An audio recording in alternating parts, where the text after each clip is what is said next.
it's shameful that we have made ourselves more at risk because of what he has done in terms of opening up our vulnerabilities to Russia.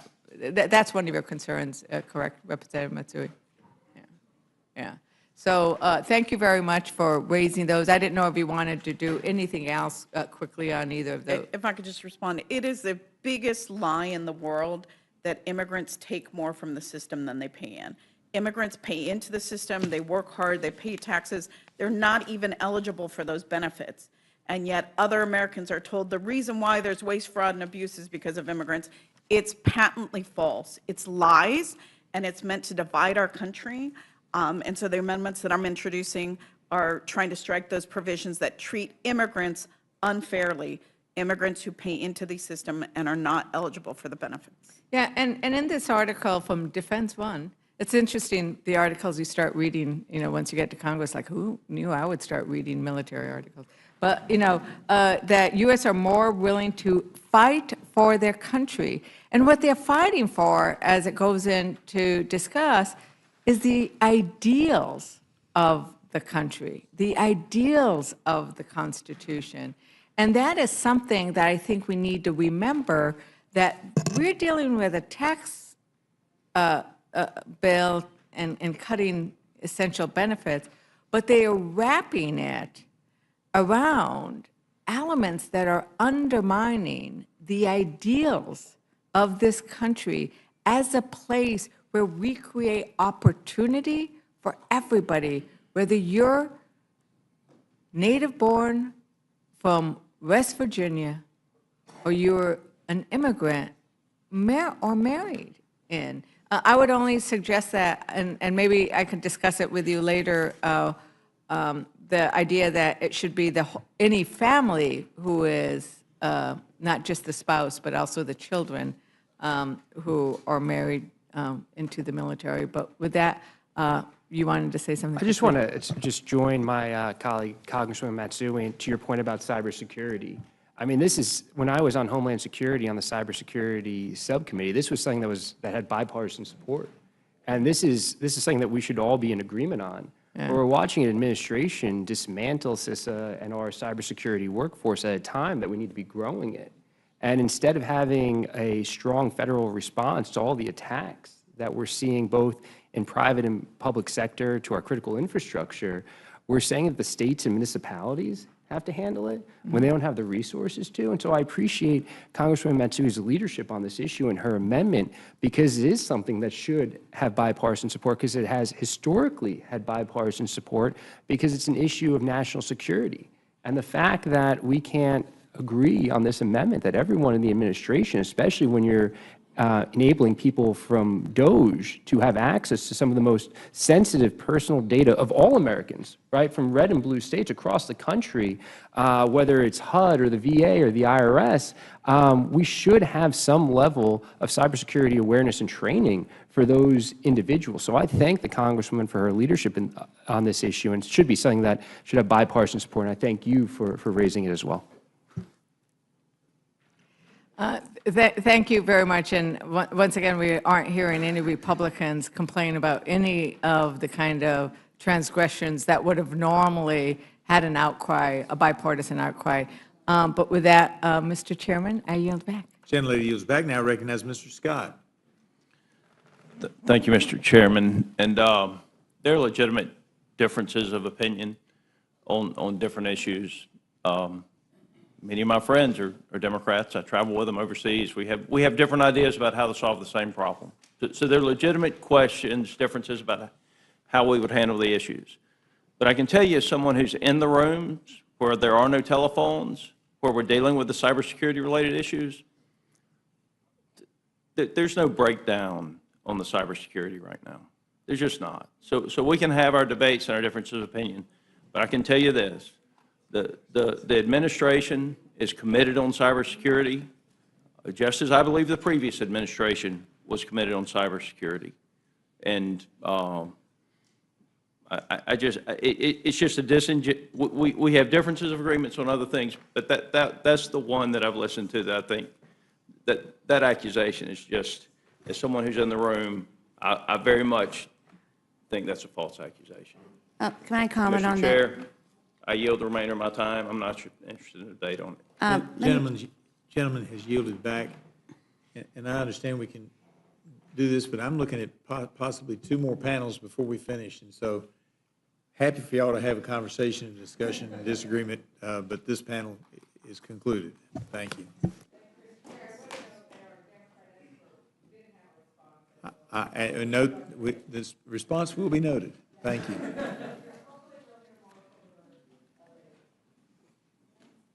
Now, what we've been trying to do is when I start calling off the names for the next panel, it'll be starting on this end with chair number 1, Mr. Khanna, Ms. McClellan, Mr. Courtney, Mr. Frost, Ms. Brownlee, Mr. Magaziner, Mr. Garamendi, and Ms. Elfrith.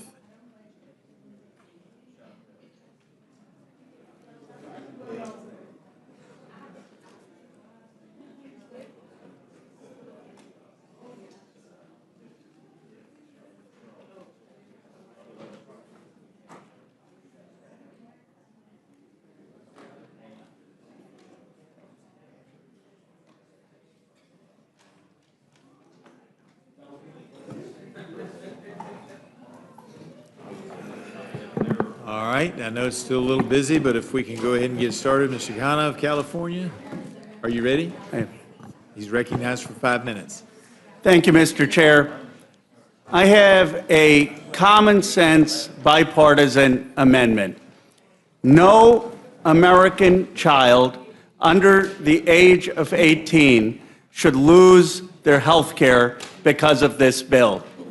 As you know, 42% of America's children rely on Medicaid. The chairman of the Energy and Commerce Committee said, no one is going to lose their health care. No kids are going to lose their health care. President Trump keeps saying it's all about waste, fraud, and abuse. We're just going after waste, fraud, and abuse. Representative Crenshaw says no kids are going to lose their health insurance. And a number of Republicans wrote in a letter to the Speaker that they should make sure no kids lose their health insurance. But the reality is, independent estimates are that 800,000 kids in this country are going to lose their health care. I think we can all agree that any child born in America should have health care. So if the Republicans agree that kids shouldn't lose health care, why not just have a simple amendment in this bill saying we guarantee that no kid is going to lose health care? Now you ask, why is it that kids are going to lose health care? Why the estimates of 800,000? The reality is that the work requirements were tried in Arkansas. And what they saw is when parents were kicked off health care because of bureaucratic reasons, the kids lost the health care too. It's not theoretical. Thousands of kids in Arkansas lost their health care. And this to me seems like the easiest way that we can answer this question. Just guarantee to the American public that not a single American kid is going to lose health care with this bill. And that would answer the question. It would make good on all of the promises. It would make good on the promise that Trump is saying it's only waste, fraud, and abuse. He certainly doesn't want to deprive American kids born here of health care. Let me end with this point. I was in Allentown.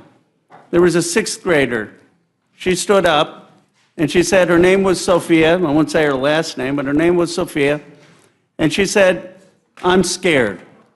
I'm scared. Can you assure me that I won't be afraid? And she said she's afraid because her grandmother is on Medicare. And she said she's afraid because she's a single mother is raising her. And she was concerned about her own health care. I want this amendment to pass so I can tell Sophia she doesn't have to be afraid about losing her own health care. And kids like Sophia should not be afraid of losing their health care across this country. Gentleman yields back. Gentleman yields back, and now recognize the gentlelady from Virginia, Ms. McClellan. Thank you, Mr. Chair, and Ranking Member McGovern for allowing further amendments to this bill. I think so. Okay. My amendment would ensure that the proceeds of any spectrum licensing, allocation, or auction won't line the pockets of the president, a special government official, any other government official, or their families. It would also ensure that the FCC does not collude with the president or any other government official or their family to influence the outcomes of their personal legal battles. But spoiler alert, this amendment's probably not going to pass. So I want to take the rest of my time to talk about this big bad billionaire bonus that benefits the wealthiest 10% of Americans at the expense of the poorest 10%. It shifts costs to states that are already struggling to fill massive holes that they are seeing from the Trump administration's funding freezes.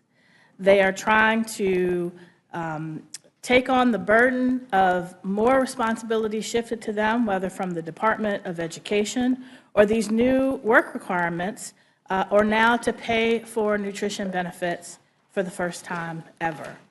States are going to be left in the untenable position of having to raise their own taxes or gutting even more services as a result. This bill does nothing to address the underlying costs of health care, child care, groceries, energy bills, or anything else. And why are we rushing through this bill to the point where the bulk of it is being discussed in the middle of the night while everybody else is sleeping? What is the rush? Are the wealthiest few in that big of a hurry to get richer? Is there a flash sale on yachts that I don't know about? We've had these markups in the middle of the night that include provisions that Republicans didn't even know about. Like the Republicans on the Energy and Commerce Committee who were caught off guard by the Medicaid provisions imposing copays of up to $35 on an individual who earns up to $300 a week.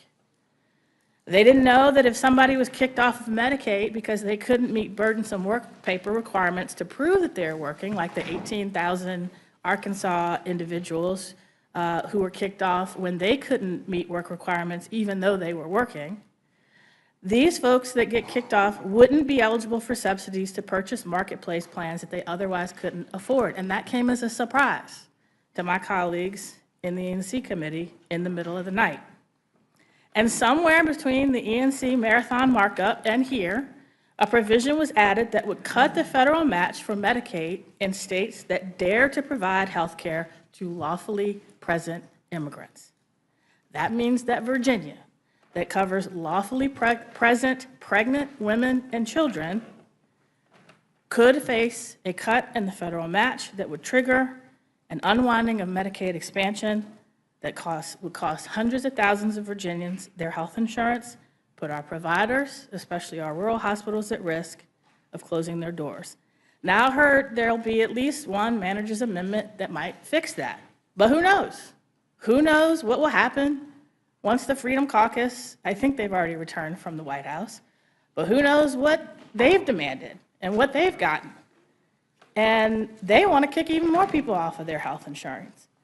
But what else is buried in this bill? What's going to be buried in the manager's amendment? What's going to be buried in the bill that we see for the first time on the floor that we won't have time to take back to stakeholders or the American people? And will this be another one of those moments where we rush through a big, massive bill and then hope that the Senate saves the House from its worst impulse? Plain and simple, I ask again, what's the rush? What is the rush of a bill that will harm children? That will say to a family, now even though you legally cannot leave your child at home when they're 7, 8, 9, 10, we're going to assume that you can go to work once they reach 7. Even though I can tell you when my son was 7, if left at home to take care of himself, he probably would have burned the house down. Have we thought through? Have we thought through the unintended consequences of some of the provisions that are buried in this bill, surprising even Republicans that don't like them? I hope we take our time, we do this right, because if we mess it up, the harm is not going to be to us. It's going to be to the most vulnerable that we represent. And with that, I yield back. Gentlelady yields back. Now recognize Mr. Courtney of Connecticut for 5 minutes. Thank you, Mr. Chairman and Ranking Member McGovern and all the members of the panel. I have a simple, straightforward amendment focused on the Air Force One program, which falls under the jurisdiction of the Sea Power and Projection Forces Subcommittee of the House Armed Services, on which I serve as ranking member. This amendment would prohibit funds made available by this act from being used for the purpose of modifying an aircraft acquired from a foreign source for use as executive airlift aircraft or for transferring such aircraft to a non-governmental entity such as a museum. This provision is in response to the President's sudden decision to accept a Boeing 747 from Qatar to serve as a so-called bridge replacement for the current Air Force One aircraft. The White House has portrayed this idea as a free Air Force One plane. Nothing could be further from the truth. I can say this with complete certainty because in 2018, during the first Trump administration, Congress authorized the purchase of 2 Boeing 747 aircraft that Boeing had originally built as commercial passenger planes for an airline that went bankrupt. The cost of upgrades and retrofitting for these 2 planes to replace the Air Force One fleet totaled $3.9 billion. The work included stripping the plane's interior down to the studs, hardening the plane's defenses, installing encrypted communications technology, and building out space for what is essentially a flying command and control center, not just for our nation's military and intelligence agency, but for the entire federal government. Earlier this month, Acting Assistant Secretary of the Air Force, Darlene Costello, testified before our subcommittee that Boeing has a workable plan for the Air Force to deliver these 2 planes by 2027. It's important to note that the final cost at this point has already exceeded $3.9 billion to the tune of millions of dollars, hundreds of millions of dollars of cost overruns. A few hours ago, the White House confirmed that the President has unilaterally accepted a 3rd plane. We've all seen the pictures of this aircraft that is not even close to being ready to fly as Air Force One. And clearly, it's going to require much of the same time and expense to be stripped down and upgraded as the 2 jets already under contract with the Air Force, which are on track for delivery during the President's current term. This scheme was not free, and the new scheme is not going to be free either. It's going to cost the taxpayers a lot of money. The relevance to this reconciliation package is that the Armed Services provisions, the $150 billion for the Department of Defense, was allocated under Title II of the U.S. Code, which has little or no controls on how funds are going to be used across programs, unlike Title 31, which safeguards the execution of congressional appropriations. And again, during the markup, we had a lot of back and forth with committee staff about the fact that the Office of Management and Budget is going to be basically free to spend that $150 billion with little or no controls or restraint. And we know that this budget director from the first Trump administration was brazenly reprogramming money with no congressional authorization over and over again. Madam Chair, there are a host of other reasons for Congress to approve this amendment, particularly the constitutional prohibition in Article 1, Section 9, Clause 8, that bars any official from accepting gifts or emoluments from another government without approval of Congress. Obviously, Congress has not even come close to approving this gift. That prohibition, as well as the significant cost of retrofitting a 3rd Air Force One, screams out for Congress to exercise its constitutional duty and put the brakes on this scheme. My amendment will do that, and I respectfully ask my colleagues to make it in order. And Madam Chair, I have an article from Forbes magazine, hardly a Democratic media outlet, titled "Why the Qataris Are Happy to Dump Their 747 on Trump," dated May 15th. Without objection. Thank you. I It'll be yield made a back. part of the record.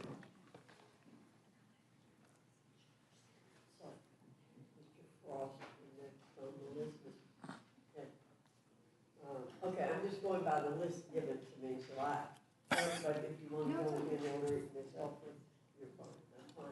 Okay. Thank you, Madam Chair, Ranking Member McGovern, and members of the committee. Thank you for spending nearly 20 hours at this hard work. I greatly appreciate it. I'm sure everybody on this panel does, discussing many of the very concerning cuts and policy implications of this bill.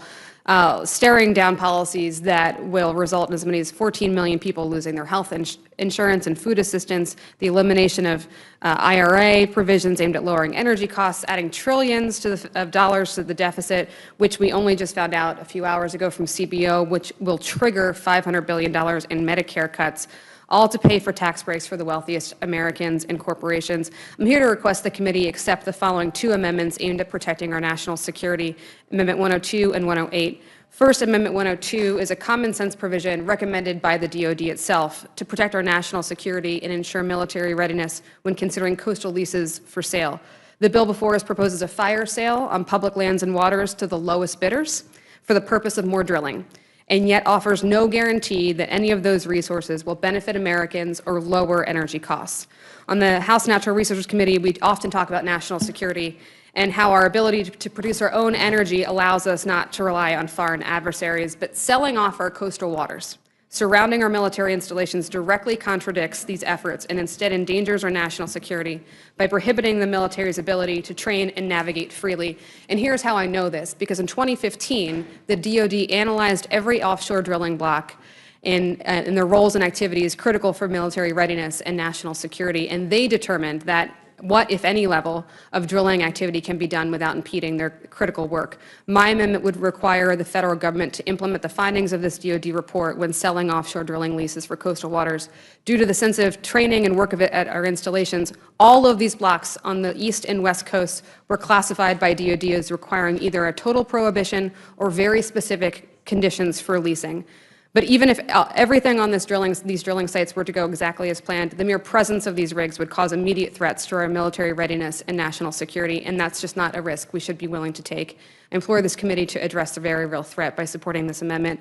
My second amendment before you, Amendment 180, as was just discussed by my colleague, we understand that the bill provides extra $150 billion to the DoD, and frankly, I don't trust the Secretary with $150, let alone $150 billion. But my second amendment, preservation of historical items, is very simple. It prohibits the DoD from spending any of these funds until a panel of experts reviews all artifacts and documents flagged for destruction and censorship. Earlier this year, the DoD, under the direction of Secretary Hegseth, began removing books, images, and stories of historical events and heroes from our military academies. The department removed these items as part of a crusade against what they consider promoting, quote, divisive concepts. Yet protecting the history and accurately telling the stories of our nation is critical to our national security. It's concerning that under Secretary Hegseth's guidance, the DoD has removed images and stories often by mistake. We all read the headlines of articles and images highlighting the accomplishments of the Navajo code talkers who fought in the Pacific Island campaign that were removed. Pictures of the Enola Gay, the plane that dropped the atomic bomb in Japan, were removed because of the word gay. At the U.S. Naval Academy in my own district, we've seen nearly 400 books from their libraries removed that explored themes of gender, race, and diversity. Maya Angelou's I Know Why the Caged Bird Sings was removed, yet Hitler's Mein Kampf and Mussolini's The Doctrine of Fascism remain. We are spending precious time, energy, and resources on erasing the history of our great nation instead of preparing for the next conflict or taking seriously the handling of sensitive national security information. A military that looks like our country and receives an education that teaches the accurate history of this nation is critical to our ability to influence strong democratic principles abroad. If our service members don't learn from history, they are doomed to repeat the mistakes of the past. I urge support for both of these amendments and yield back the balance of my time. Thank you, Ms. Elfreth. Mr. Frost, you're recognized for 5 minutes. Thank you so much for the opportunity to testify. I got here at 1 a.m., and when I pulled up, I was surprised to see a crowd of about 150, maybe 175 people right outside the Capitol steps protesting this bill and protesting cuts to Medicaid, protesting cuts to food assistance. And I started walking around and speaking with people, and I found folks who were here from all across the nation, of all different ages, all different ethnicities, races, religions. I met Democrats, I met Republicans, I met independents, I met people who aren't registered to vote. And the word I heard from people the most, especially, it started to rain, we stayed out there talking to people, the word I heard the most was betrayal. And people felt betrayed. And a lot of these folks had already planned this trip to D.C. for a long time. They didn't even know that this vote would go on. But when they found out that the Republican majority would be hosting a key hearing on this budget, which the budget shows the morals of a nation and the character of a nation, and they heard it was happening at 1 a.m. in the middle of the night, these people in the middle of their vacation, their advocacy trips on other things and all this, decided to come out in the rain with their families to say, we don't want to be betrayed. We want our health care. We want the nutritional assistance. We want a budget that reflects the values of this country. And we don't want a bill that will facilitate the single largest transfer of wealth from the working poor and the working class to the ultra wealthy in the history of our nation. It's dark and twisted that many Republican politicians want to take away health care, make food more expensive, restrict the child tax credit, all to enrich billionaires and mega corporations. If this bill passes, kids will go hungry. If this bill passes, people will die. And I heard this directly from people that were out there protesting, talking about the impacts that these cuts to Medicaid would have on their lives and their children. I also know this bill's unpopular because I've been traveling this country, going to Republican districts and speaking with constituents who have a Republican representative who refuses to host the town hall. I was actually in Michigan because in Representative John James' districts, one of his constituents shared, quote, "My daughter's a young woman who was born with cerebral palsy, mild cognitive impairments, and autism. She depends on Medicaid services for her health, safety, and well-being. She's unable to work or take care of herself. Without Medicaid, she is totally at risk. Cutting Medicaid to give tax cuts to wealthy billionaires is not only cruel and unethical, but it puts vulnerable people like my daughter at risk of severe mental and physical health problems." I'm in this hearing to offer support for Democratic amendments that would reverse the damage of this horrible bill that's a scam, and I personally have two amendments that I would like you to consider. One of them, the first prevents the Committee on Oversight and Government Reform portion of this bill from taking effect if Donald Trump violates a Supreme Court order.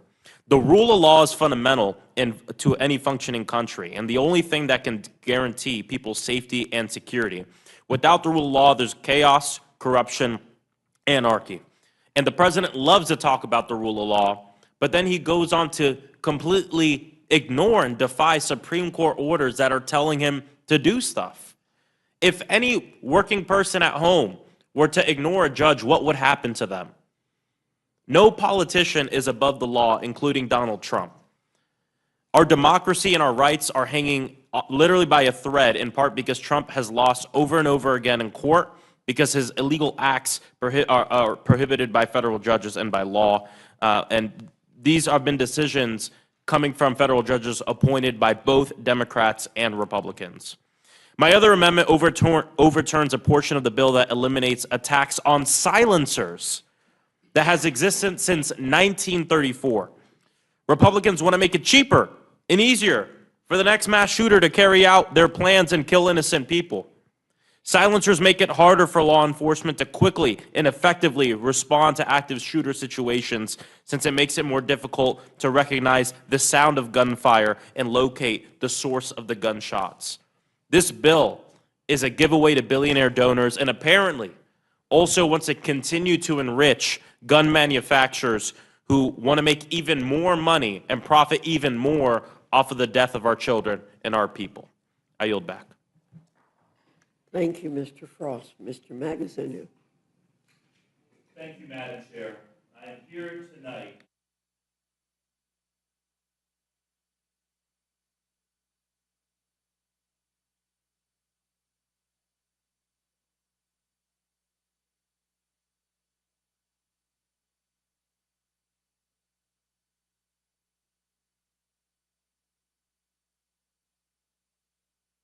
to make ends meet. High costs are impacting everybody. The cost of food, the cost of medicine, the cost of rent. The people I speak to in Rhode Island every day feel like they're working harder and harder, but they cannot afford to keep up. And recently, the Trump administration made it even worse with these reckless tariffs that are making everything even more expensive. But you know who's not struggling? The billionaires, the people at the very top, are doing quite well for themselves. Yet, this Republican tax bill will make it even worse.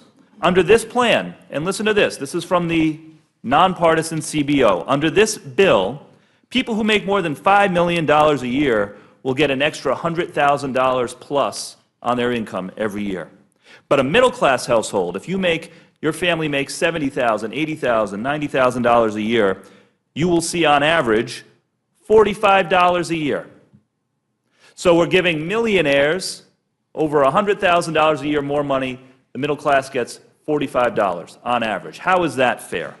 And if you are a family that's trying to work your way into the middle class, you're making $30,000, $40,000 a year. According to the CBO, the cuts to Medicaid and SNAP are factored in. So this Republican tax bill is literally taking thousands of dollars per family from working people and transferring it to the super rich. My first amendment will reverse this. Under my amendment, families who earn less than $500,000 a year, the majority of Americans, most Americans, will get a tax break. We would lower your tax bracket 2%. If you're at 22%, we make it 20. If you're at 12%, we make it 10. 2%. If you're at 22%, we make it 20. If you're at 12%, we make it 10. And we would pay for it by adopting Donald Trump's suggestion to put a new tax bracket for people making more than $2.5 million a year at the 39.6% tax level. This is a matter of basic fairness. Let's ask the people making millions of dollars a year to pay their fair share so that the middle class can get a tax break. And I find it very interesting that my Republican colleagues can't summon the courage to stand up to Donald Trump on almost anything. When Donald Trump says, oh no, I really won the 2020 election, we should overturn the election results, over 100 of our Republican colleagues said, yes, sir, we'll try to overturn the election for you. When he enacted these massive tariffs, which are a huge tax on the middle class, our Republican colleagues were either silent or submissive. When he cozies up to dictators like Vladimir Putin and throws our allies under the bus, crickets from our Republican colleagues. But when he suggested, hey, let's increase taxes on the millionaires to help pay for this bill, well, that was too much for our Republican colleagues. That was the first time that they said, oh no, Mr. President, you've gone too far. Really? So look, I'm going to agree with the president on this one. Let's put that tax bracket, that higher tax bracket on people making more than $2.5 million a year, and instead give real tax relief to the middle class. My second amendment addresses another unfairness in this bill. Understand this. This bill is an across-the-board cut to SNAP benefits, to food aid. Our Republican colleagues like to say it's just waste and fraud, or it's just going after people who are bilking the system. False. There is a 5% cut across the board for every state, regardless of error rate. My second amendment would eliminate that across-the-board 5% cut for every state and pay for that by eliminating the provision that gives an exemption on inheritances over up to $30 million on the inheritance tax. How about, instead of cutting food for hungry families, for working people, we say to the children of millionaires, you know what? You don't need a tax exemption up to $30 million of your inheritance. Let's go back to the $5 million exemption that existed before 2016. We'll let those children of millionaires still get the $5 million tax-free inheritance that they used to get, but not 30. Instead, we're going to feed hungry families by canceling these SNAP cuts. I urge adoption of these amendments to make this a fairer bill, and I yield back. Thank you very much. Mr. Garamendi, you're recognized. Thank you, Madam Chair. You've heard hours and hours of amendments, all of which in one way or another would improve a terrible piece of legislation. It's been said by others way back when I was in the California legislature, if it's a bad piece of legislation, don't amend it, just kill it. This bill deserves to be killed. You are operating under the direction of President Trump, and in that process you are conducting the biggest theft in U.S. history. This budget reconciliation bill is the largest transfer of wealth from the country's most vulnerable people to its richest people, at a time when Trump's tariffs are already causing prices to rise. House Republicans are making the lives of millions of Americans even more difficult by passing a bill that rips health care from nearly 14 million Americans who rely on Medicaid, including over 300,000 in my own district.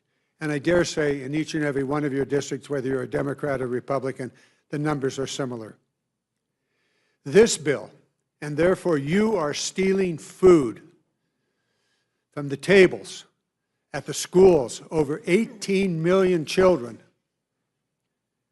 will not have school lunch programs and other food available to them in their schools. Why?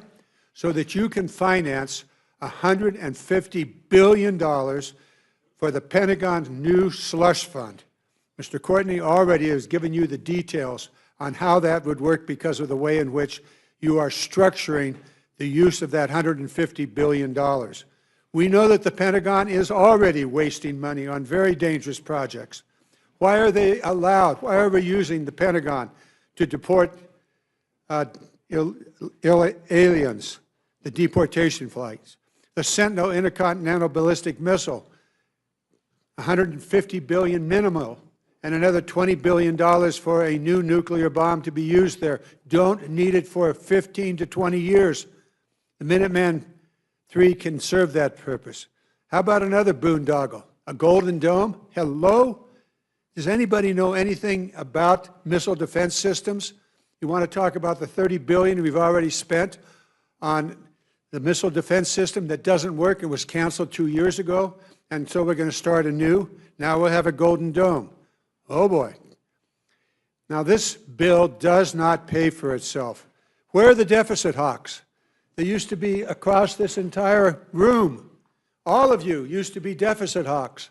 Somewhere between $3.5 trillion to $5 trillion will be added to the national debt as a result of this legislation. Hello, deficit hawks, where did you go? What happened to you? You frightened of Trump? Is that it? Franklin D. Roosevelt once said, "The test of our progress is not whether we add more to the abundance of those who have much. It is whether we provide enough for those who have too little." This piece of legislation goes exactly the other direction. It adds to the wealth of those who have much, and it literally and actually takes away from those who have little.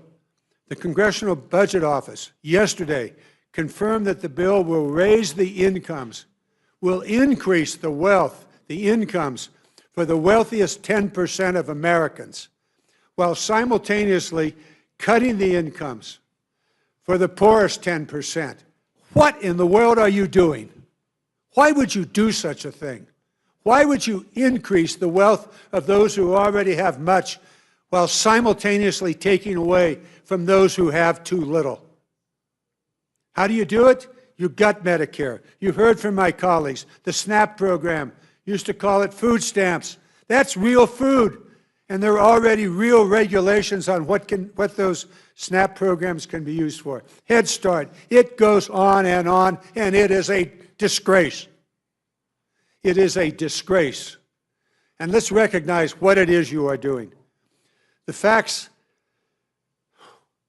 people are struggling, already struggling. You pass this legislation and the struggle will be worse for those who are in the bottom of our economic system. The fact that so many Republicans have voted actively to harm your own constituents just to curry the favor of Donald Trump, it is shameful. There's no other word to describe it. How could you possibly face yourself when you look in the mirror and recognize what you're actually doing to Americans, millions of Americans? It is a disgrace. The Democrats are doing everything we can to stop this disgraceful piece of legislation. I'm proud to stand with my Democratic colleagues. I'm proud that they are taking their time and your time. And I do have amendments, but I won't have the time to offer them. They're in the record. Yeah, you're long past your time, John. Julia, I let you get by with a little too much. Ms. Brownlee. Yeah, thank you, Madam Chair and Ranking Member McGovern. Before addressing my amendment, I wanted to really echo all of the arguments made by my colleagues in strong opposition to this big, bad billionaire bill. This bill serves as a Trojan horse to jam through hundreds of billions of dollars in Medicaid cuts that will devastate 265,000 Ventura County residents in my district and 14 million Californians who depend on Medicaid to access their health care. These cuts will harm children, disabled adults, low-income seniors, and they will result in hospital closures across our country. And there are many other egregious sections of this bill that will have devastating impacts to the American people for many, many years. My amendment today would redirect $1 billion from this bill to fund climate monitoring, weather forecasting, and disaster preparedness programs at NOAA. I would challenge my Republican colleagues to find constituents in their districts who want to lose access to accurate weather monitoring, particularly as we head into the busiest time for severe storm predictions like tornadoes and hurricanes. Just this past weekend, deadly tornadoes tore through states from Kansas to Kentucky. The same weekend when reports came out that for the first time in the past 50 years, local National Weather Service offices would no longer have the capacity to monitor weather around the clock in parts of the country due to reckless DOGE cuts. I have got a map right here that shows the places in the United States that no longer have access to 24/7 weather monitoring. This is not some partisan talking point. It's a matter of life and death. Programs like the National Weather Service are what we promise to the American people in exchange for their hard-earned dollars, not tax cuts to the wealthiest 1%, while the president tanks our economy to help his billionaire friends scam the system and profit off the American public. The mindless destruction of America's critical government programs only makes our country weaker, it makes it less safe and less prosperous. It's just plain irresponsible, and it cannot stand. I'm offering this amendment as a necessary course correction to invest back into communities and to our public safety. The forecasts NOAA produces are critical across almost all sectors of America's economy, from safe air travel, managing our water supplies, supporting the outdoor recreation industry, to seasonal forecasts that help farmers decide when to plant and when to harvest their crops. And perhaps most importantly, NOAA uses these forecasts to issue all the tornado, hurricane, flood, and extreme wildfire condition warnings during extreme weather events. Extreme weather events that are only going to get worse. The growers in my district certainly know this. They are the ones on the front line responding to the climate impacts that cause shifting production seasons, the reduction of available water, and creates more intense and frequent natural disasters.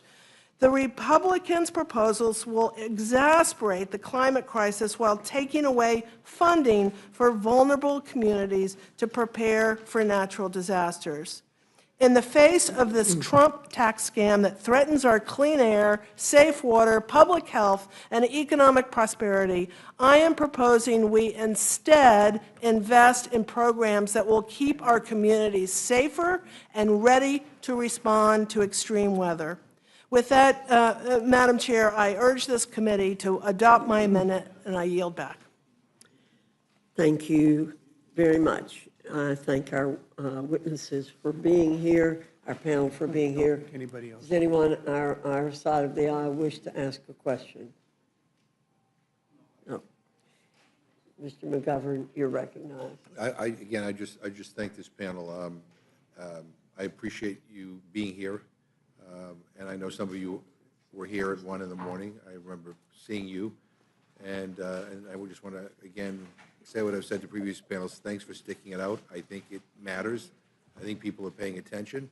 I think it's important that we're fighting back, especially against the bill that we find so egregious. And so I just, we will support the amendments.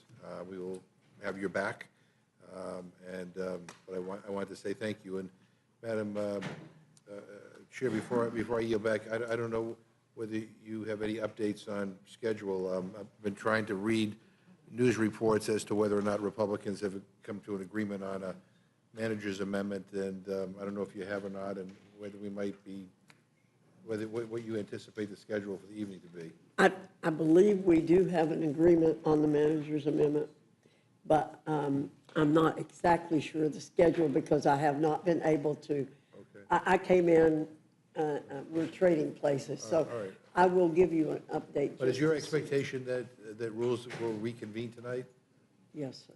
And if that's the case, is it your expectation that a bill will be on the floor tonight?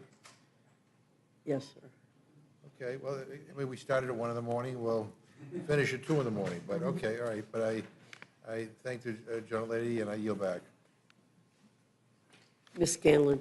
Yes, thank you. I did more than a wave this time. We've all got it at this point.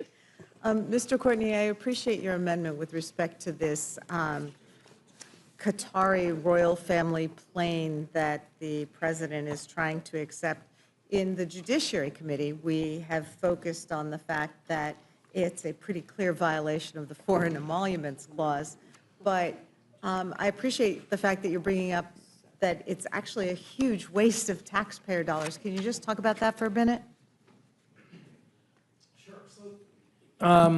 There probably is no worse way to build an Air Force One than to take a plane that's already been fitted out and then have to strip it down and then just sort of create all the special characteristics of Air Force One. And we know this because that's what we've done with the 2 planes that are in process. And by the way, it looked like they'll be delivered while President Trump is still president, so there's no need for a bridge plane. He's going to get his planes in 2027. So yeah, just building a 3rd Air Force One is a complete waste of money. Right. It seems offensive to our armed forces who are responsible for maintaining the plane. Obviously, it has all the indicia of something unseemly. And then, of course, there's the national security concerns as well. So I appreciate you're raising the wastefulness and the abuse of the taxpayer dollars there. Rep. McClellan, I know you were testifying about your bill, and I was wondering if there were implications with respect to burden on the states. So, I was the state appropriator. I was in the state legislature when we expanded Medicaid. And, states can't print money, and they have to have a balanced budget. And this bill shifts a lot of costs to the state for nutrition programs, for some Medicaid spending. But you got to look at that in a broader context. So first, let me talk about the work requirements. States have had the ability to impose work requirements for 7 years. Only 2 have done it. 1, I already talked about. Georgia spent more money on the administrative costs than it did on the cost of health care. And as a matter of fact, ProPublica and Current did an analysis that showed that 3/4 of the nearly $87 million they spent on the program went to consultants. That's why states haven't done it, because the administrative cost to set it up and run it is high. But now you have EPA grants that have been, categorical EPA grants that are being cut. So the states have to worry about how are we going to deal with clean air and clean water. Take a state like Virginia that has the 2nd highest number of federal workers. Analysis has already shown our unemployment rate has gone up.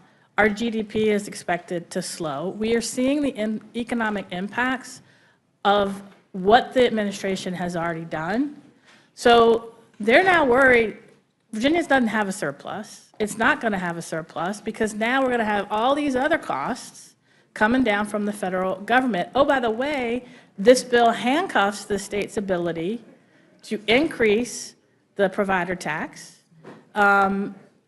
And while you're doing all of that, you're handcuffing the state's ability to regulate in any way AI, which is a whole nother conversation, but I just wanted to throw that in there.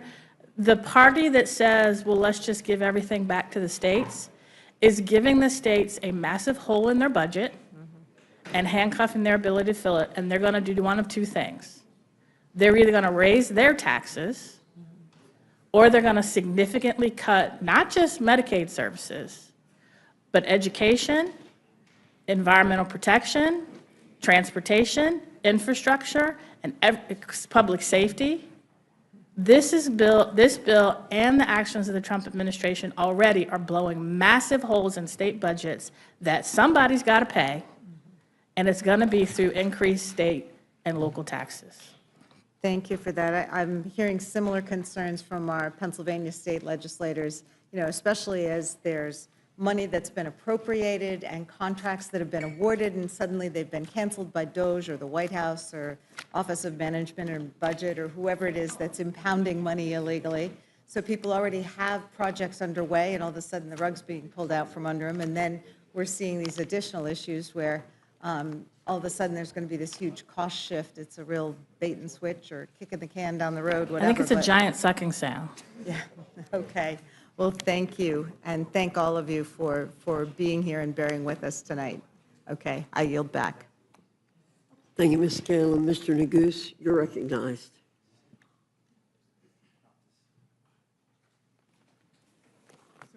Sorry, a lot of paperwork over here, Madam Chair.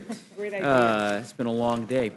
I have no questions. Thank you all for your testimony and your amendments, and of course, I support the amendments. I just want to follow up on a point that the ranking member mentioned. We've been here now for 19 hours, I guess, close to 24 hours straight. Started at 1 a.m., and as the ranking member said, it sounds like we may very well end at 1 a.m. or 2 a.m. with a vote in the dead of night on the floor on a 1,000-page bill that would have dramatic negative consequences for the American people. But I don't know that I could say it any better than one of your colleagues, Madam Chair, and that's Representative Massey, who posted on social media just a little while ago, I'll quote, "Major provisions of the big, beautiful bill are still being negotiated and written, yet we are being told we will all vote on it today. Shouldn't we take more than a few hours to read a bill this big and this consequential?" Now, what's interesting is a commentator responded to that tweet and said, "Wasn't that a promise, too, that y'all would get 48 hours to read new bills before voting?"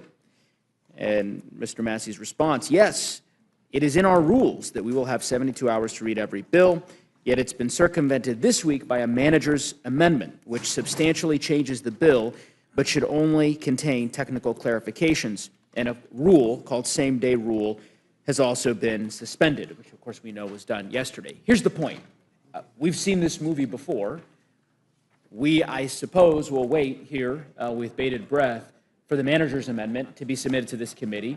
I suspect that that manager's amendment is not going to have technical corrections and changes to the rule print, but instead will be fundamental changes to this bill. And we, House Democrats, and ultimately the American public, will be compelled to reckon with and try to discern what those changes are and the impact the changes will have on our constituents in the dead of night. And so I would encourage the majority to reconsider, and I would hope we weren't able to convince the Speaker to hold this hearing at a regular hour, the way that all the other markups were. We failed in that effort. Perhaps we'd be more successful in persuading the Speaker to put the bill on the floor in the morning so that the American people can actually have a chance to listen to the debate that unfolds on the House floor. With that, I'll yield back the balance of my time. Thank you. Ms. Leisure-Fernandez, you're recognized. Thank you. And once again, I think we heard from this panel a range of ideas that only through showing up and testifying and actually speaking. We had very little Republican participation because, you know, as we noticed this morning, they don't even want to read out loud their own bill. They are so ashamed of what is in the bill that they refuse to read out loud their bill. But what you all have done is come to us with provisions so that we cannot have the kind of corruption from Qatar that we are seeing, so that we can protect states' rights and states' budgets and some kind of respect for the relationship they have and the obligation the federal government has. And oh my God, the silencer thing, thank you so very much for bringing that up today. And yes, there are ways of addressing the deficit and actually protecting the middle class that we could get to, but they don't really want to get to because, as you have pointed out, it's all about the wealthy. Everything they do is about the wealthy. There's all kinds of other stuff. And do they have their heads on the sand or what? Like, not in the sand, they were like ignoring the danger around us for money, right? So the risks that they are imposing on the American people is just astounding. And, you know, we came in at night. I don't know if there was a moon or there wasn't a moon, and then there was a sun or maybe not a sun, and now there's maybe not a moon and not a moon. But what it is definitely, even the Republicans are in the dark because, as we can see from these tweets, they haven't seen any final language. They think this is in there. They think that's not in there. And I heard that maybe they all want to go to some meeting and they all have to leave to go do something better than stand up for their constituents. So that's why we're watching this, because they all have Memorial Day plans. Really, it's disgusting what they're doing. With that, I yield back. Thank you, Ms. Leisure-Fernandez. I thank the panel for being here. We have, I believe, one more panel, and so I'll tell you you're excused.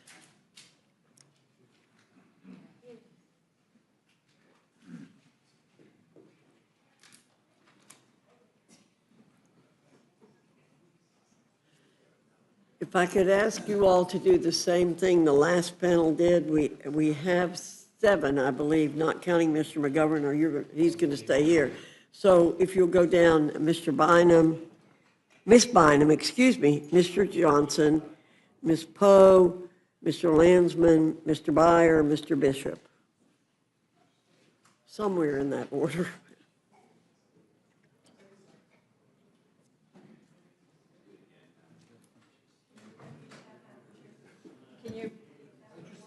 It's okay. It's okay.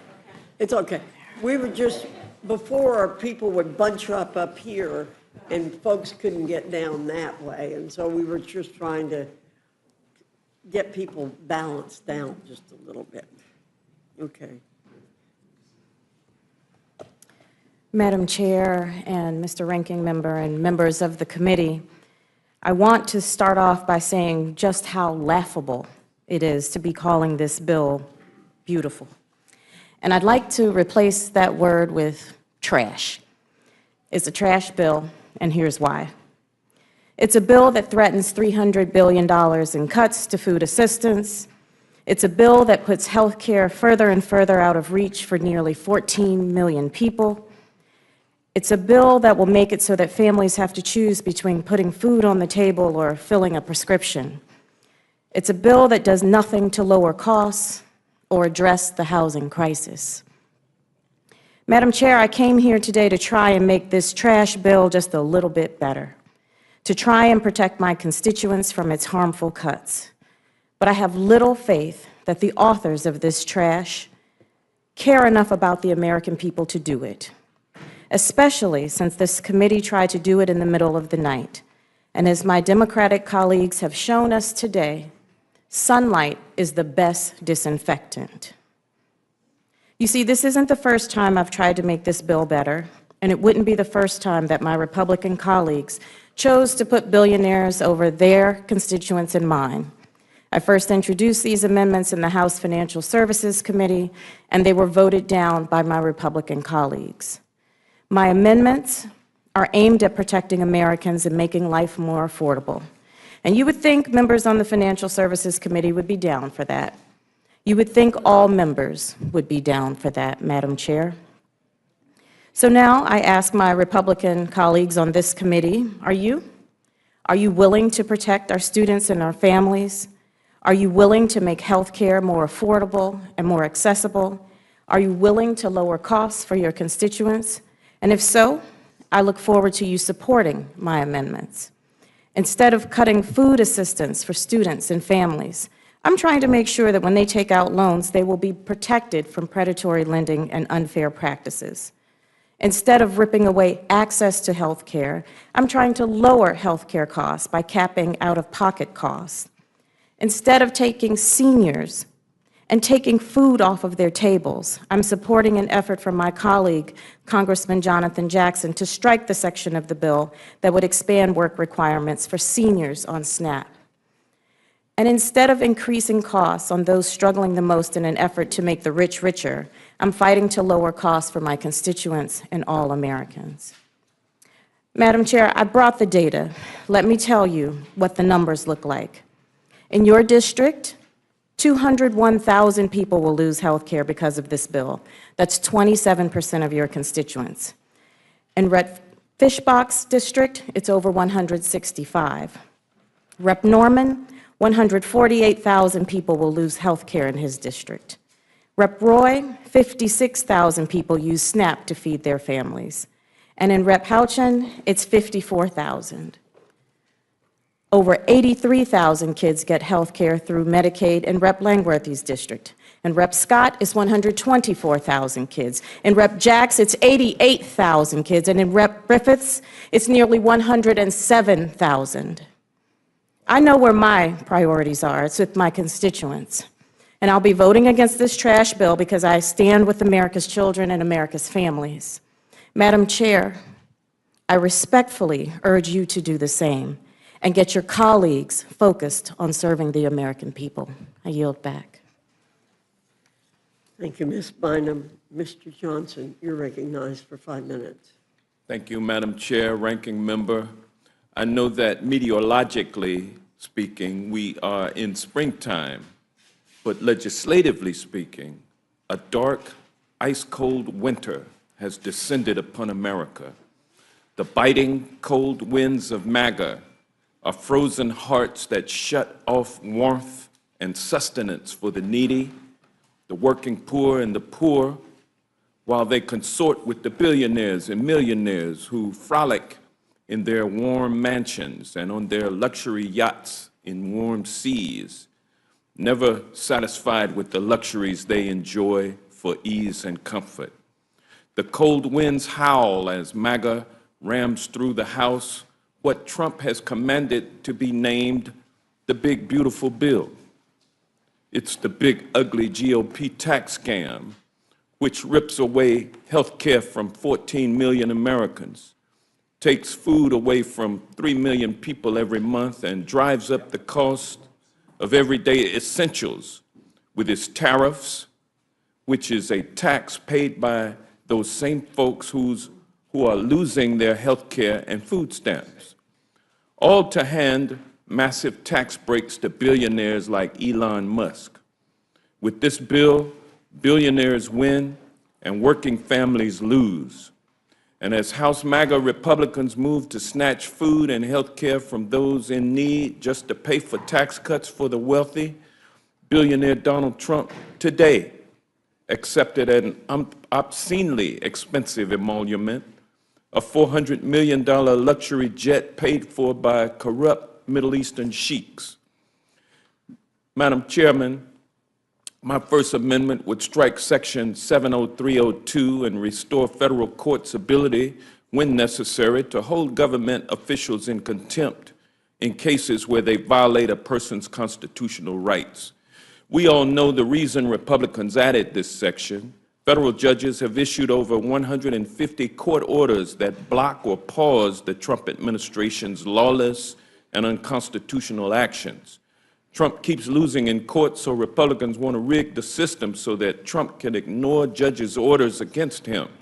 Without my amendment, this bill prohibits a court from enforcing the orders that it issues, turning courts into paper tigers. This bill says that unless you hand over a lot of money when Donald Trump and his administration violate your rights, they can just keep on violating them. It's one more way Republicans and the Trump administration want to trample on the rights of ordinary people who are not wealthy and do so with impunity. This country is built on the rule of law. The judicial branch is essential to ensuring that the violation of one's constitutional rights can be vindicated by the courts.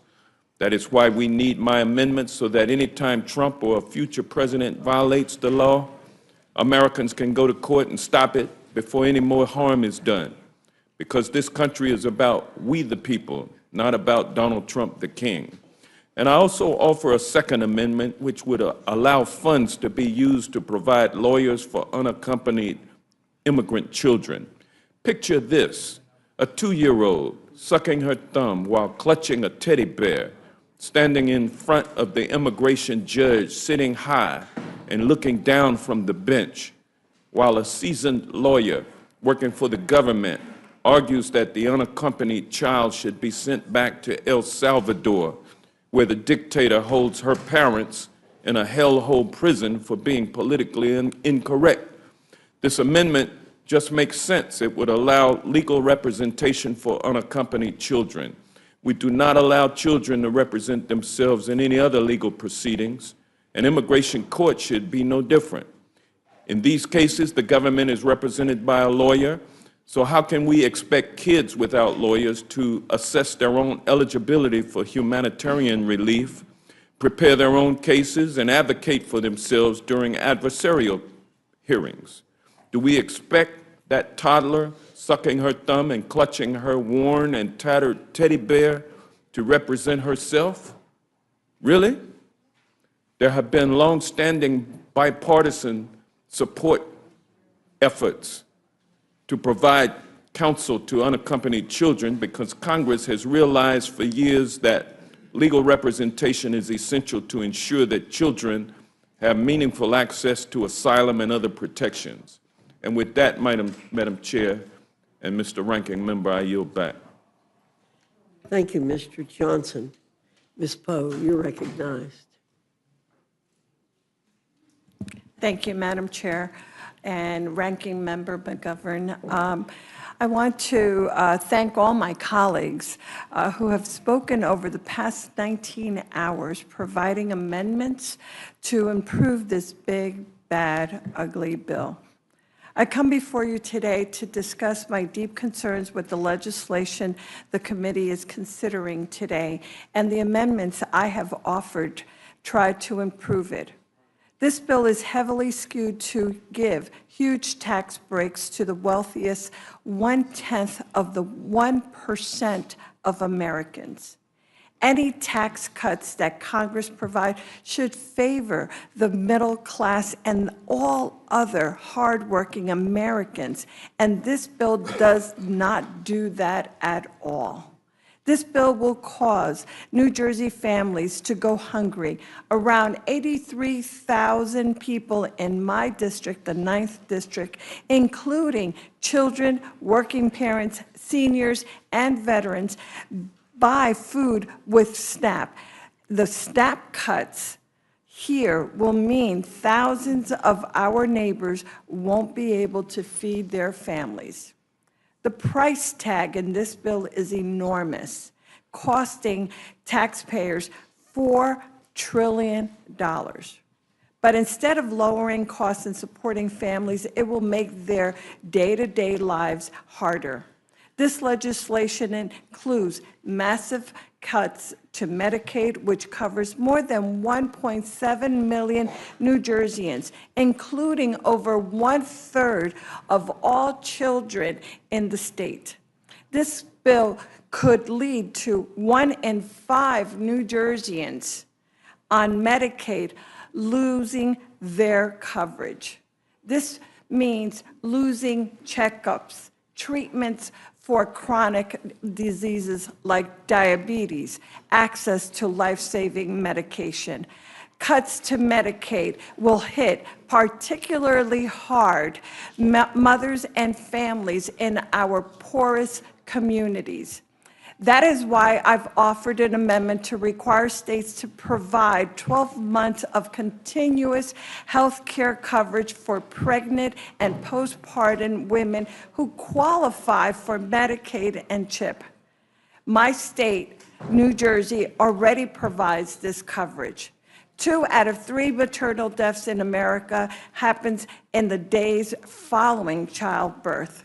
Health care at this time means the difference between life and death. My amendment number 84 builds on the work of my colleagues, including Representative Robin Kelly and the Black Maternal Health Caucus.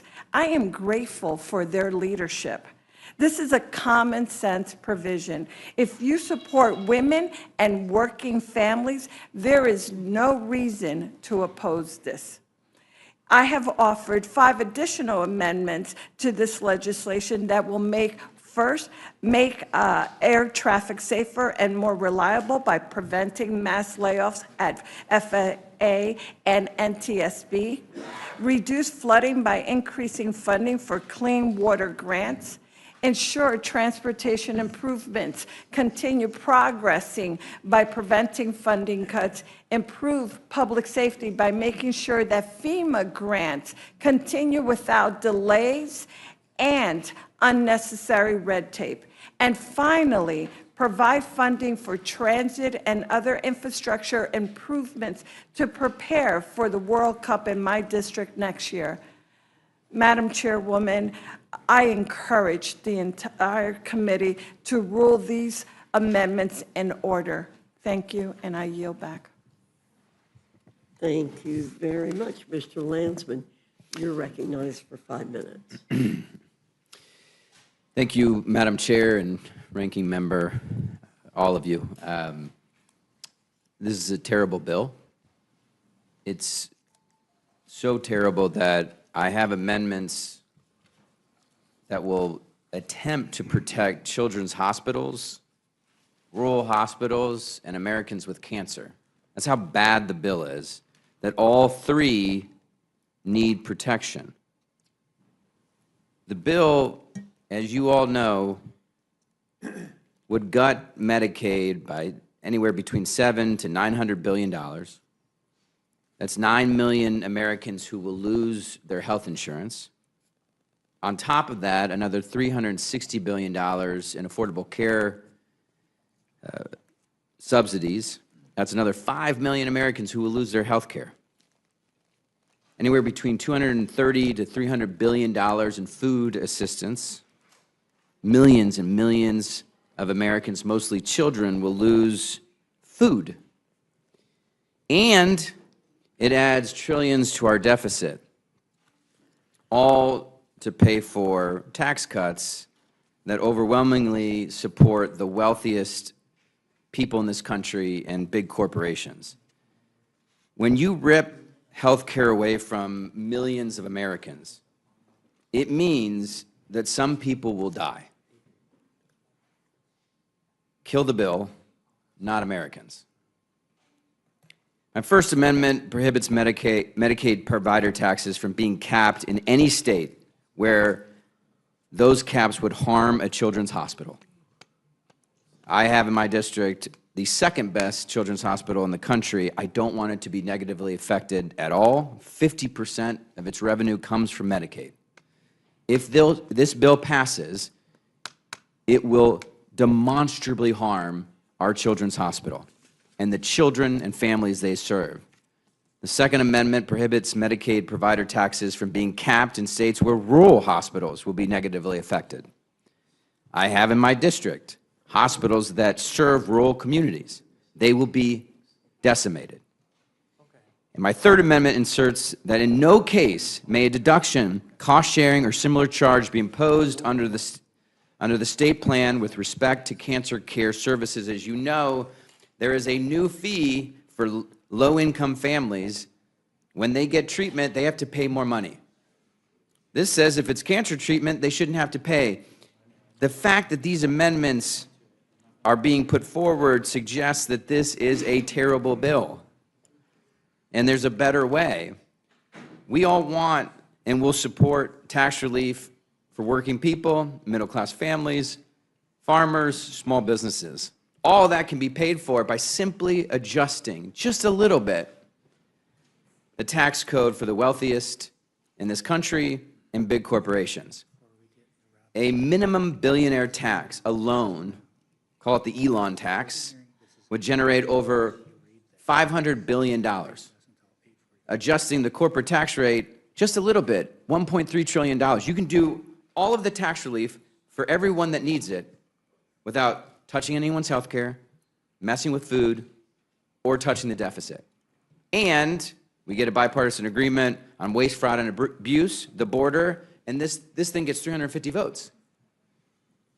On the other hand, if you all move forward with this bill, as Senator Hawley said, it will be devastating to people, it will hurt people, some will die, and it is political suicide. Kill the bill. That I yield back. Landsman, Mr. Byer, you're recognized. Madam Chair and Ranking Member McGovern, all the committee members, first of all, thank you for being here. 19 hours and 20 minutes already. It's incredibly generous of you to do that. Madam Chair, I'm testifying on 4 energy amendments, which really are classically Republican amendments that I think any of my friends, Republican colleagues on Ways and Means could be introducing, because this bill is not just catastrophic for the future livability planet, but it's catastrophic for energy dominance, for economic growth, and for the stated Republican energy agenda. This bill is much worse on energy than I thought it was going to be because it doesn't recognize the energy realities on the ground, so it's not a serious bill. My first amendment is to protect the consumer energy tax credits. These are the tax credits for 3 million American families took advantage of in 2023. And every homeowner knows the cost to replace an HVAC or the water heater or the windows. And these are the very credits that make these home improvements affordable. Well, many Americans are struggling with the cost of living. I think one of the big reasons why Donald Trump won in November. This bill actually steals away the very credits that make the things more affordable, all for tax cuts for billionaires who won't even notice the change to their balance sheets. My second amendment restores the energy investment tax credit and the production tax credits, the ITC and the PTC. It's confusing to me because these have been long-held tax credits that were passed in a bipartisan way. Republicans have always supported them. They weren't part of the IRA. They existed long before the IRA, and it doesn't make any sense they're being attacked. And the average American residential consumer is going to see their electricity bill by way more than $100 next year. And then the business community is a lot higher increases, all the small businesses. Not only did these tax credits help keep the energy prices low, but they also increased the capacity of the energy grid. So they estimate that between now and 2035, our energy capacity will shrink the potential by as much as 72%. I co-chair the bipartisan AI caucus with Mike McCall, Jay Obernolte, and eliminating the ITC and the PTC is going to be the biggest threat to AI growth. We all know in all the AI meetings we have right now that the big thing that holds it back right now is the energy needed to drive all those data centers. But it's just basic math. The energy capacity is not going to be there unless we have the ITC and the PTC. All the other things, the renewables, they're bringing LNG online, that's not going to do it in time. My third amendment prevents the nuclear, hydrogen, and domestic manufacturing tax credits from being eliminated. These are Republican priorities. I knew the Ways and Means markup was unserious when I saw these provisions in the bill. Why are Republicans trying to kill nuclear fission? I thought we were trying to bring SMRs back. Why are we trying to kill the very promising fusion industry? Again, we have a huge bipartisan fusion caucus led by Chuck Fleischman and Jay Obernolte, and this will kill that. And then hydrogen. Hydrogen is a critical part of the oil and gas industry. And then finally, why do Republicans want to kill domestic manufacturing? I know this is what President Trump says he wants, to bring the manufacturing jobs back. But between tariffs and this reconciliation bill, 50,000 energy jobs have already been lost, or delayed, or canceled, and $56 billion of energy investments have been stalled or canceled. At the end of 2024, we had annual investment in American factories hit nearly $150 billion.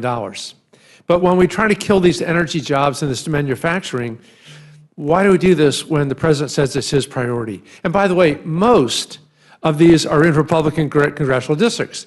They're helping the people who voted for Donald Trump. It doesn't make any sense. Instead, these actions are going to kill hundreds of thousands of good-paying jobs. They're going to send U.S. manufacturing overseas by eliminating the landscape that made domestic investment attractive. And not to mention the 45X tax credit, which is the bill that kills, that has been so supportive of the mining industry. And again, I can't understand why Republican friends are attacking the mining industry. Finally, my last amendment is to protect traditional Republican priorities that my friends on Ways and Means couldn't do behind the scenes, but I know that they were offering it. The first was to restore the transferability provisions. That was a Republican-led priority. The second is changing placed in service to the beginning of construction. Again, very business-friendly. Republicans tried to do it. And the third was to use an existing Republican proposal to amend the FEOC to make it more workable.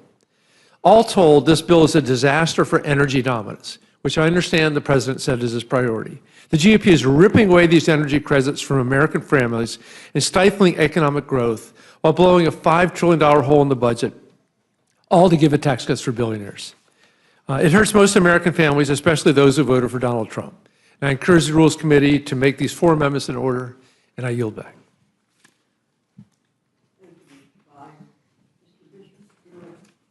Sorry, Mr. Bishop, you're recognized for 5 minutes. Thank you, Chairwoman Fox, Ranking Member McGovern, members of the committee. This is not a big, beautiful bill. It's a big, fat, ugly bill. It has wrinkles, warts, festering sores, and scars. And while Republicans are trying to put makeup and lipstick on this ugly creature to enhance its appearance, it's still ugly.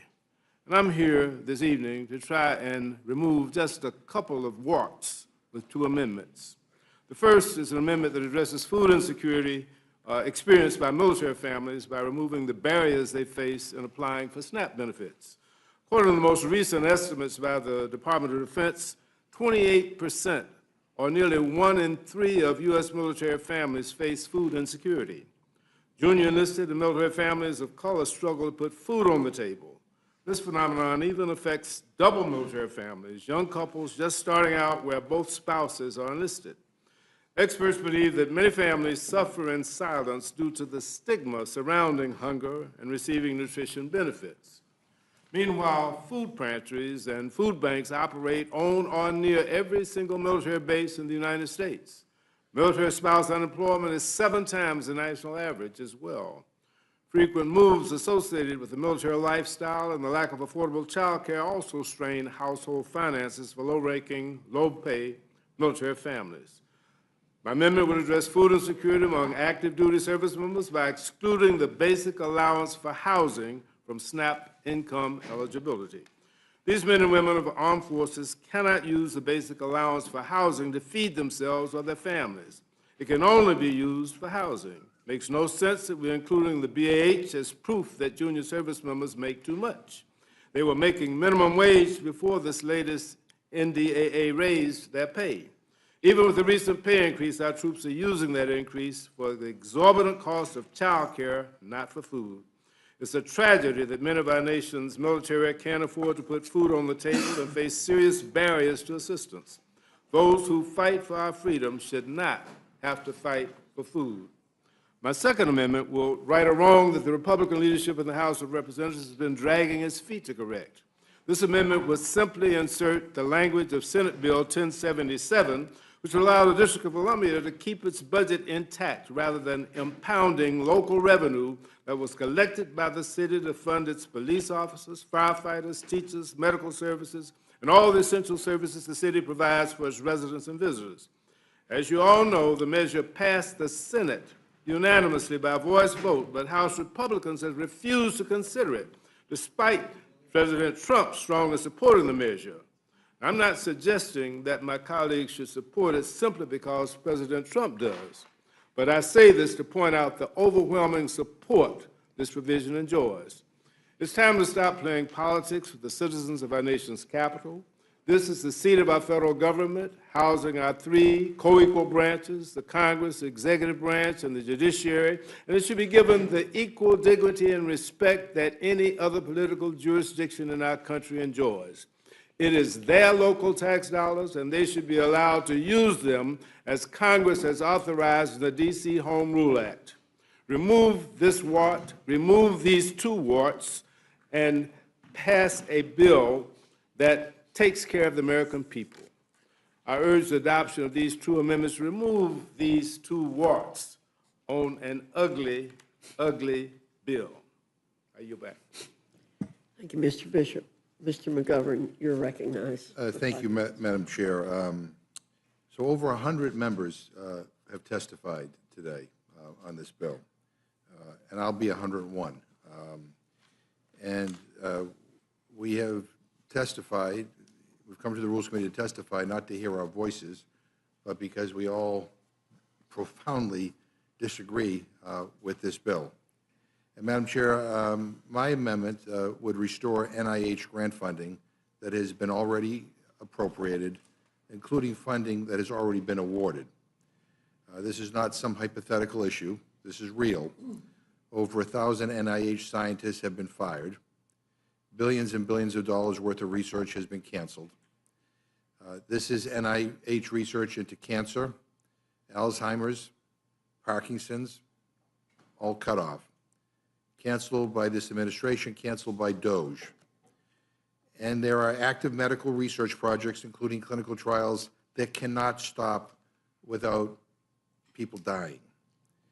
And that is what we're talking about here. There are people out there who have no treatment options if NIH funding abruptly stops. Nothing. This is life or death for those people. Literally life or death. I mean, what are they supposed to do? Trump's cuts to NIH mean cures and breakthroughs are already slipping further and further out of our reach. These scientists can't just stop research and pick it back up in a few years like nothing happened. This sets us back decades and decades. I've talked to researchers in my district who have already said that they're considering leaving the country because of how unpredictable funding might be going forward. And if they can't even be sure that the grant that they've been awarded will be fulfilled, then why would they try to keep pursuing those research opportunities in the United States? I've been around Congress a long time, and I can tell you that no matter who is in the majority, who the president is, supporting medical research has always been a bipartisan effort, because diseases like cancer don't care about political affiliation. NIH is not just some line item. I mean, there are real people behind the work that they do, and there are people whose lives are prolonged and saved because of the work that they do. This is personal to me. 5 years ago, my daughter Molly was diagnosed with a rare cancer, and there was no surefire treatment, but she was accepted into an NIH clinical trial, and she received excellent care. As all of you know, a few weeks ago, she passed away due to complications from her cancer at the age of 23. And we are so devastated by her loss. But we are so grateful that we got to spend more time with her because of the NIH clinical trial that she was in. A clinical trial made possible because for decades, Congress has provided funding to the NIH in a bipartisan way. And how can anyone justify firing NIH doctors and scientists? How can they look our family and other families in the eye and justify these cynical, cruel NIH cuts? I mean, this is about our priorities as a nation. And this Congress is cutting taxes for billionaires. This Republican Congress is cutting taxes for billionaires. At the same time, this president is gutting NIH, and this Congress, this Republican Congress, is cutting health care. And I just find that totally wrong. So approving this amendment won't fix this disaster of a bill, but it will at the very least address Trump's cuts to life-saving medical research that I find unconscionable and immoral. And for the countless other people out there, the moms and dads and kids who rely on clinical trials for the hope of just one more month, just one more day, this amendment one day could save their life. And I would urge my colleagues to support this amendment.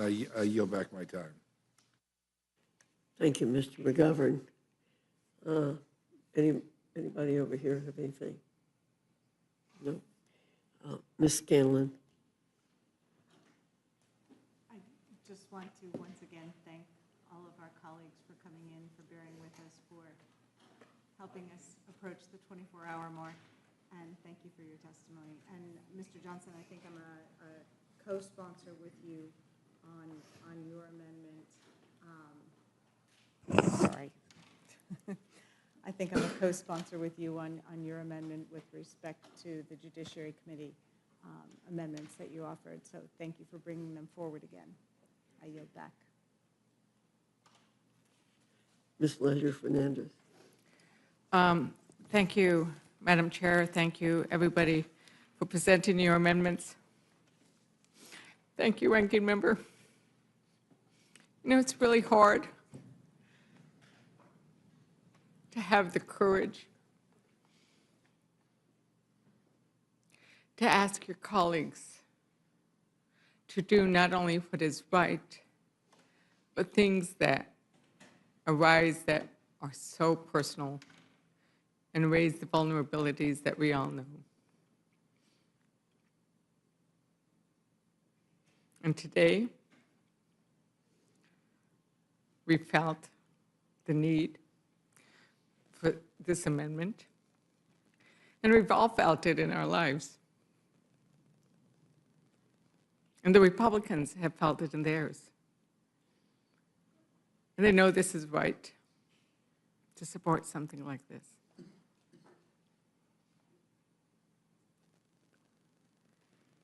Thank you, Ranking Member. And I yield back. Thank you, Ms. Leisure-Fernandez. Well, I'm going to make a couple of comments. First, Mr. McGovern, one of my first jobs was working in Chapel Hill in the pathology department, where I learned where the clotting factor for hemophilia was found. And much of the money for that research came from the NIH, along with foundations. And so I'm very, very supportive of funding for the NIH and the work that it does. And I know that it does life-saving things. And I'm very glad that the work there extended Molly's time with you. I think that's very important. However, I am concerned about what has been said about this bill and what it's going to do, the extreme comments that have been made about it, and how I believe that it is scaring people out there in the country unnecessarily.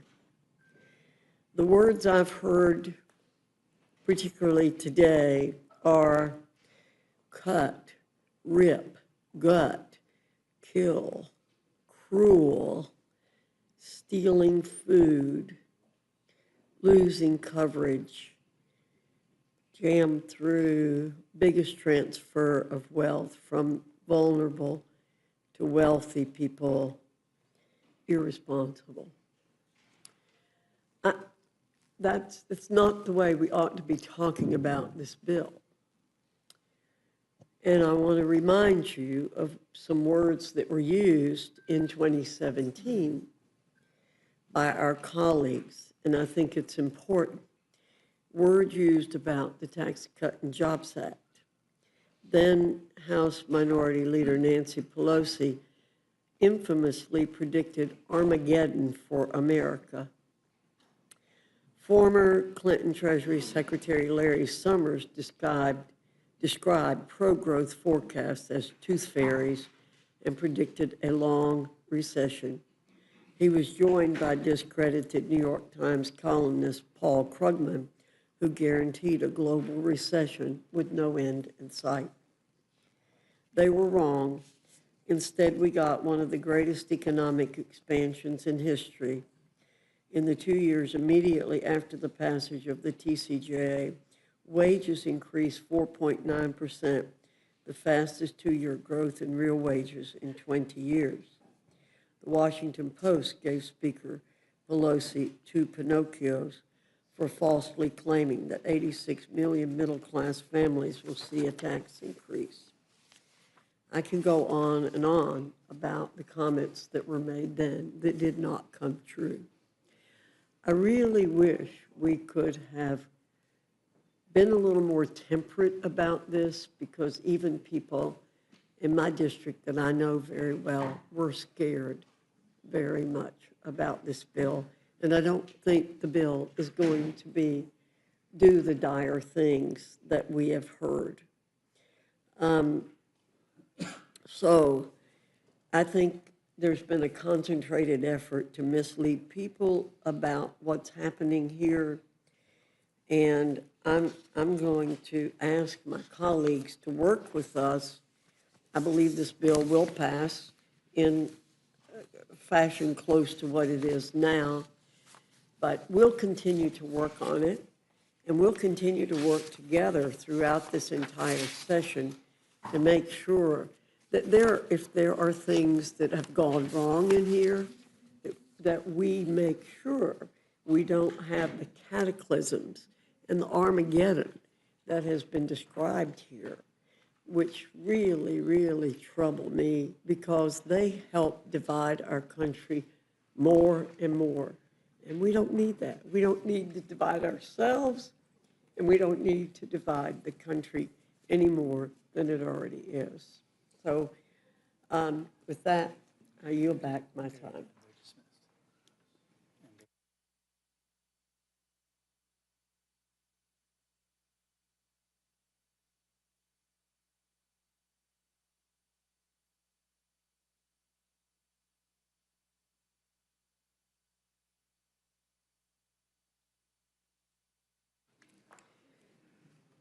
Seeing none, this closes the hearing portion of our meeting.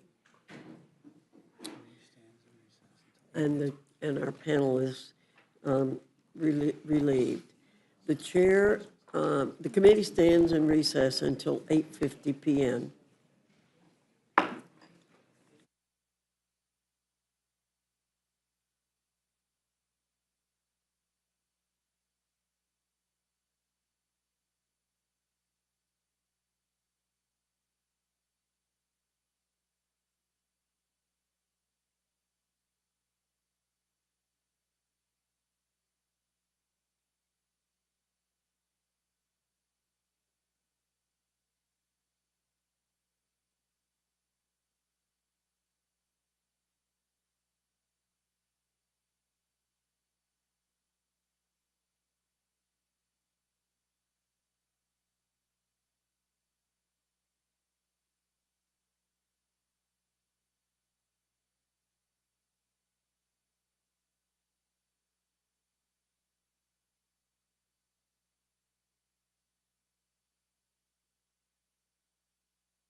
pension benefits costing more than $100 billion annually, with taxpayers shouldering most of the expense. I just want to repeat that for the committee. 2 million federal retired employees that currently receive over $100 billion in benefits from taxpayers combined together. And just to be abundantly clear to those who spread disinformation, the changes your committee print makes to the federal retirement system do not affect the benefits of those retired employees. Is that a fair statement? That is 100% correct. That is opposite of what some of the Democrats in Congress have been saying. It does not affect those. The benefits of those are already retired are not impacted, and the change we make to the FERS benefits, the supplemental retirement benefits, takes effect for those retiring after 2027, so that's a 2-year delay.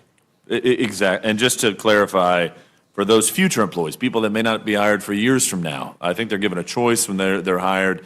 Right. It changes in that aspect, but for those retired, it does not. But could you just walk us through what happens as it relates to those who may be hired in the future?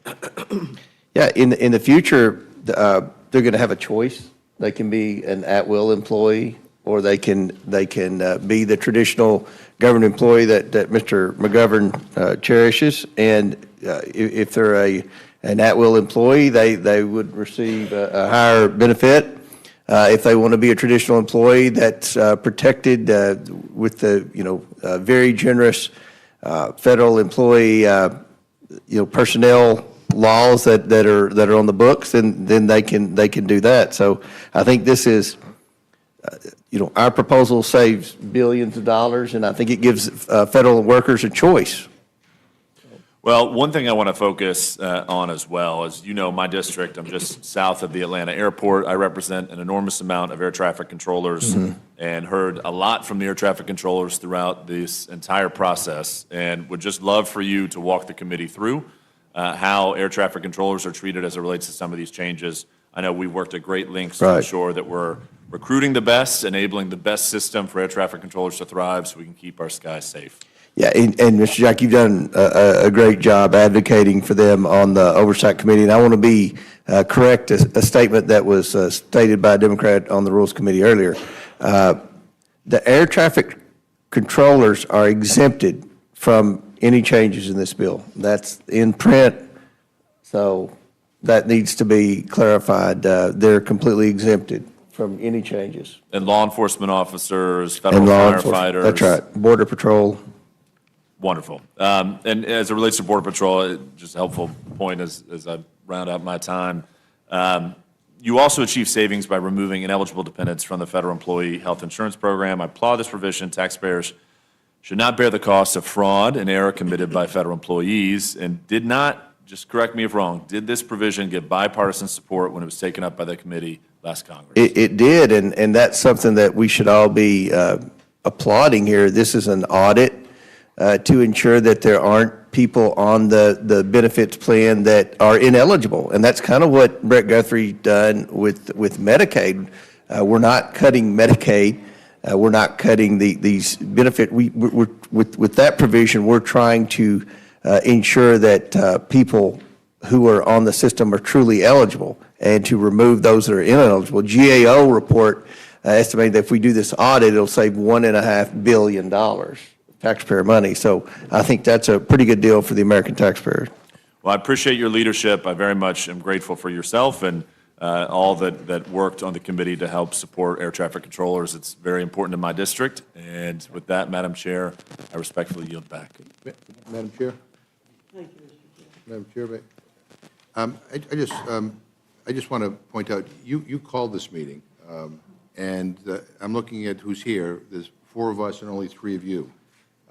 And your members can't be bothered to even sit here and listen to the witnesses. And I just say that because if that continues, we're going to move to adjourn. So I hope that your members will, since you called this meeting, will actually be here present and listening to being in the other room is not being here.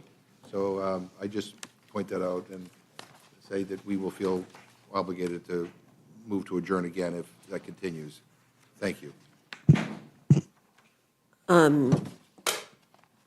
Mr. McGovern, our members are in and out, just like your members are in and out. You were gone for about 30 minutes.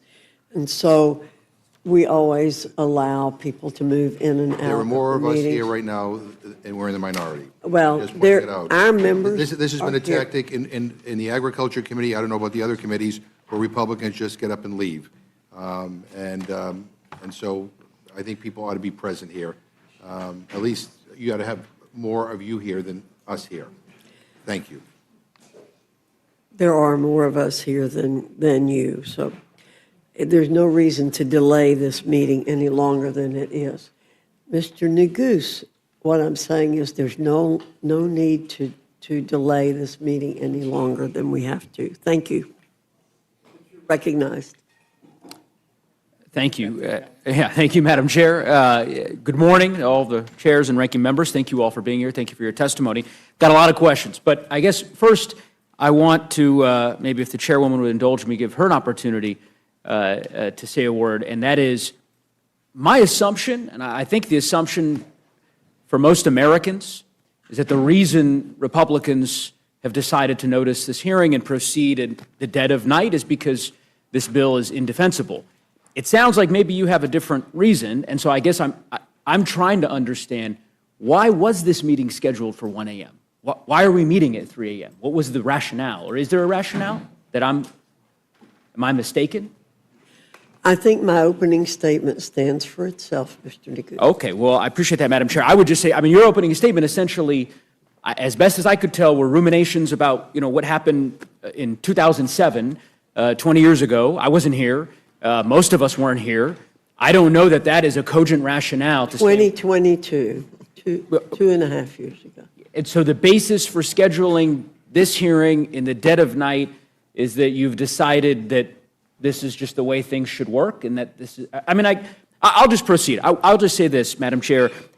It does not take more than a cursory review online to find quotes from just about every member on the other side of the dais, including you, Madam Chair, back in 2009, again, it's a long time ago, regarding a stimulus bill that you described as rush legislation that was thrown together, quote, who threw together the final stimulus bill in the dead of night. Another bill that you, quote, said, the bill that was finalized in the dark of night. So I think it's an unfair and unreasonable mischaracterization of our position and with respect to the disagreement we have about this process unfolding in the dead of night. And it makes no sense to me why House Republicans didn't notice this hearing for 6 a.m. or 7 a.m. It would not have been a difficult thing to say, yeah, instead of meeting at 1 a.m., we're just going to meet in the morning. And the American people are going to be able to watch and hear this fulsome debate and be able to reach their own conclusions. That doesn't seem like an unreasonable position to take. And I suppose, and maybe I'll start with Chairman Arrington, so I know him to be a reasonable person. Welcome back to the committee. I don't know. Now I'm nervous. Well, I don't think you were here in 2007 either. Maybe you were. No, I was not. I don't think you were.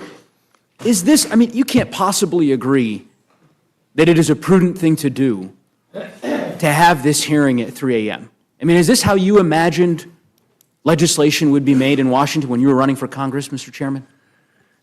Really? I imagined that we would have the sense of urgency to complete the task in the time frame that we set. And so the 5 hours between doing it at 1 a.m. and doing it at 6 a.m., that's the urgency you're describing? What deadline is there on Thursday, or tomorrow, I guess tonight, getting this bill done? What is the... Well, as you know, there are time frames associated with each phase of the process when Sure. you are conducting regular order. I'm very proud that this has been bottom-up, committee and member-driven, and it's been a regular order process. Mr. Arrington... And the goal was to have it done by Memorial All right, Weekend. I was hoping I could... I'm not saying I like you would give getting- me an intellectually honest answer, the kind of answer I think that your constituents and my constituents in Colorado and your constituents in Texas would expect, which is to say, obviously, this isn't reasonable. We have a comparative print to show what is changing.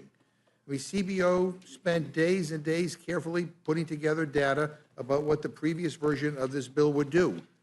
I know it didn't show what you were hoping it would show, but it seems vital for us to get updated data on a bill that is set to rob the middle class in order to pay off the rich. So there is no pressing deadline here. That's what is so puzzling to us. I mean, just your own made-up deadline to pass this bill before Memorial Day. We could do this bill tomorrow or the next day. We could do it when we come back from Memorial Day. So, you know, we should recess and give everyone the time needed to understand these changes. This is a big deal. This is consequential. And that we're moving forward with major changes, and we're just supposed to take, you know, your word for it that, oh, it's no big deal. So, you know what, I move that we adjourn, because we ought to take the time to be able to do this. Point of order. Motion to adjourn has been made. It's not debatable. No comments after that can be allowed. Madam Chair. Say that again. The gentleman made a motion to adjourn and then wanted to explain it, but you can't debate a motion to adjourn. So once the motion's made, all discussion ends. Yes. All right. There, Stop the debate every clerk- way you can. I get it. Okay. Yeah.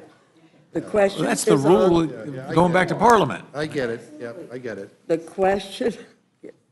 question is on the motion to adjourn. All those in favor say aye. Aye. All those opposed, no. No. In the opinion of the chair, the noes have it. Can I ask for a roll call, or am I going to be silenced on that? You may ask for a roll I ask for a call. roll call. This The clerk atrocious will- process. The clerk will call the roll. Mrs. Fishbach? No. Mrs. Fishbach, no. Mr. Norman? Mr. Roy? Mrs. Houchin? Mrs. Houchin, no. Mr. Langworthy? No. Mr. Langworthy, no. Mr. Scott? No. Mr. Scott, no. Mr. Griffith? No. Mr. Griffith, no. Mr. Jack? No. Mr. Jack, no. Mr. McGovern? Aye. Mr. McGovern, aye. Ms. Scanlon? Aye. Ms. Scanlon, aye. Mr. Neguse? Aye. Mr. Neguse, aye. Ms. Ledger Fernandez? Ms. Ledger Fernandez, aye. Madam Chair? No. Madam Chair, no. Clerk will report the tally. 4 yeas, 7 nays. The amendment is not, the motion is not agreed to. Is there further Yes. discussion or amendment? Madam Chairwoman, I have an amendment to the rule. I move the committee make an order amendment number 378 offered by myself, which requires NIH to restore all awarded, unspent, but obligated appropriated NIH grant funding. You've heard the motion from the ranking member. Is there further discussion? All those in favor say aye. Aye. All those opposed say no. No. In the opinion of the chair, the noes I ask have for a it. roll call. The gentleman asked for roll call. The clerk will call the roll. Mrs. Fishbach? No. Ms. Fishbach, no. Mr. Norman? Mr. Roy? Mrs. Houchin? No. Ms. Houchin, no. Mr. Langworthy? No. Mr. Langworthy, no. Mr. Scott? No. Mr. Scott, no. Mr. Griffith? Mr. Griffith, no. Mr. Jack? No. Mr. Jack, no. Mr. McGovern? Aye. Mr. McGovern, aye. Ms. Scanlon? Aye. Ms. Scanlon, aye. Mr. Neguse? Aye. Mr. Neguse, aye. Ms. Ledger Fernandez? Ms. Ledger Fernandez, aye. Madam Chair? No. Madam Chair, no. Clerk will report the tally. 4 yeas, 7 nays. The noes have it. The amendment is not agreed to. Is there further discussion Yes. on the, Yeah. I have an amendment to the rule, Madam Chair. Mr. McGovern, you're I move the recognized. committee strike the final sentence of the rule, which states that Clause 5B of Rule 21, the House rule requiring a supermajority vote to increase income taxes, does not apply to this bill. I mean, we have just spent hours and hours showing that this tax scam will mostly benefit the ultra-wealthy, while it will hurt the lowest earners. We have presented unbiased, nonpartisan analysis from the Joint Committee on Taxation, from the Congressional Budget Office, and from outside experts. And here's one final piece of proof. Republicans have to rig the rules to move their bill forward, even though it increases taxes for many families. And I'll try to explain in plain English. The House rules require a supermajority vote, 3/5, for any bill that increases income taxes. And guess what? Republicans are turning that rule off for this bill. You are turning it off. Not as part of a standard waiver of all points of order, but specifically and intentionally. And why do they have to do that? Because they know that this bill will increase taxes on those families who are struggling the most to put food on the table. And they want to rig the rules so they can pass it with a party line vote anyway, despite the House rule against it. This bill is a Republican scam, and the American people aren't going to fall for it. So I urge a yes vote on my amendment to ensure that we follow the House rules, and I yield back. The gentleman yields back. Any further discussion? Mr. Neguse? Thank you, Madam Chair. I'd like to be heard on the amendment. I support the gentleman's amendment, and I think it begs a larger question with reference to the manager's amendment that we're considering. We've had a very fulsome discussion over the course of the last 20 hours on the bill that was before this committee. We now have, I believe, a 40-some-odd page manager's amendment that's been submitted. Here it is, just got it. And I know my colleagues seemed very willing to explain the various provisions of the underlying bill. And so I wonder if any of them would be willing to help explain to me the changes in the manager's amendment. If Mr. Scott or Mr. Norman could perhaps give us some clarity about what this manager's amendment attempts to do to the underlying bill. I mean, we just got it. So we're being asked to vote on it. I assume you all